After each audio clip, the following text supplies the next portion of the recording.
You know what? Don't think that I would actually read something really slower than most of people. I just actually read it. We are adding some new features to the window. I saw it. It's not really that difficult. That's a really ridiculous argument. That's really the reason I'm going to be brought to a psychological lab to have my ability demonstrated. That's very important. Not really a non-expert who might actually not really know what's happening in one's brain. I really like to be examined and monitored by those people who really know what they were talking about. That's really the thing that I'm asking for. Because you know what? I've never actually missed a tiny message just popping on the screen right now. It's really like, no attention requiring, e.g. Chi P e.g. Chi PG Pie. Do we call that way? Anyway, what I just heard is, in the wake of Donald Trump's stubborn resistance to the peaceful power transition,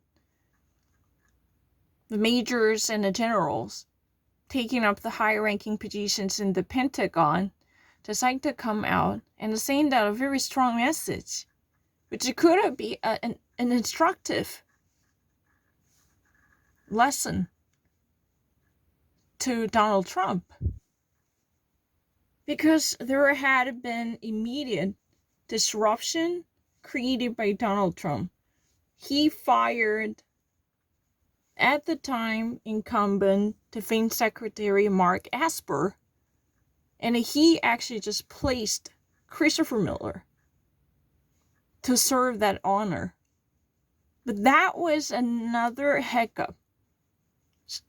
Simply wanted to slow down the procedures of transition, because he just actually shuffled the internal organization inside the Pentagon by bringing the new members into the system with an eye to making this transition much difficult. That's all he had on his mind. He's been constantly figuring out how to decelerate the proper progress. Normally, even if you're an incumbent president who was seriously beaten by a new challenger, a political rookie, or even a contestant coming from the different party, like Jimmy Carter or George H.W. Bush, they were so cooperative because they had a great interest in serving the nation,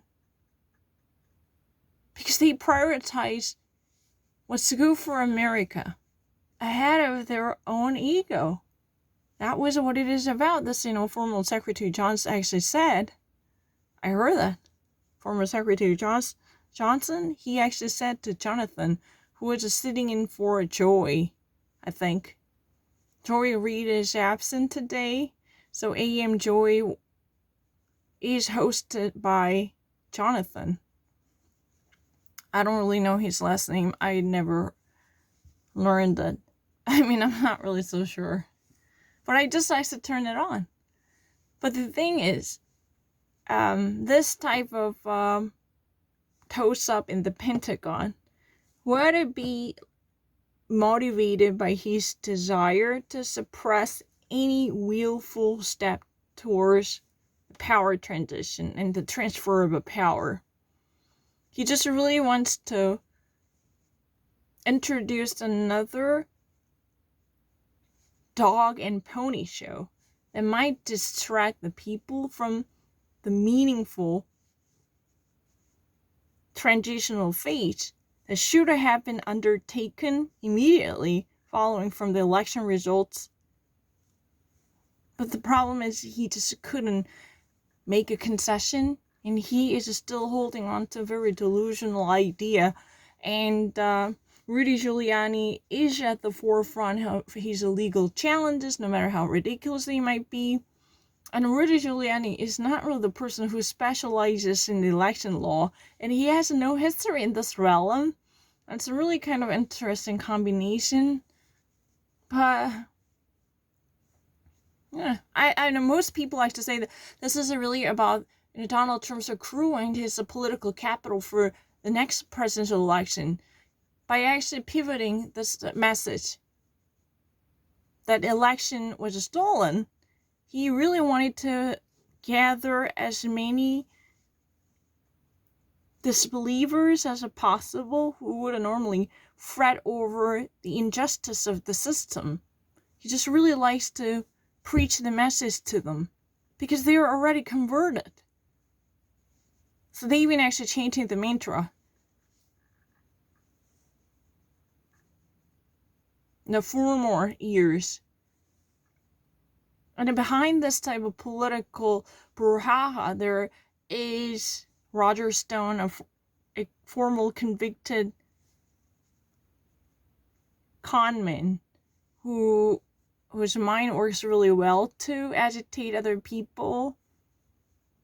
That's what I heard. And what if I actually missed? I don't really understand. And yeah, right now this message is coming from the high-ranking members in the military.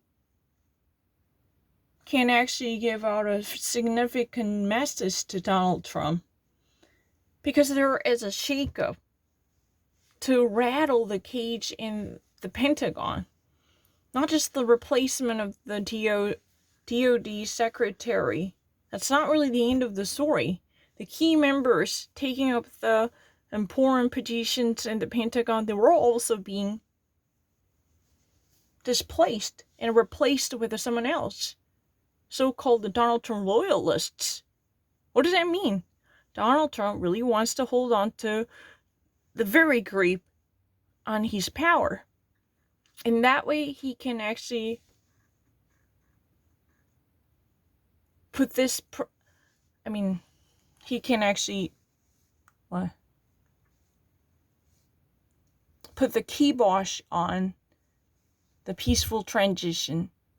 That means he never wants to witness that Joe Biden's team would gain access to classified info critical to national security as quickly as possible. That means there will be there will be a hiatus in between before the January 20th.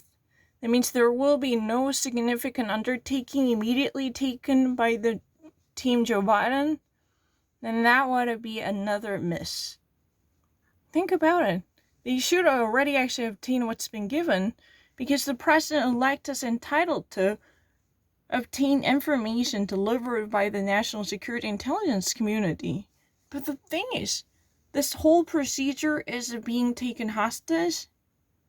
Why? Because Donald Trump refuses to cooperate with this group, acknowledged by the entire population of the nation.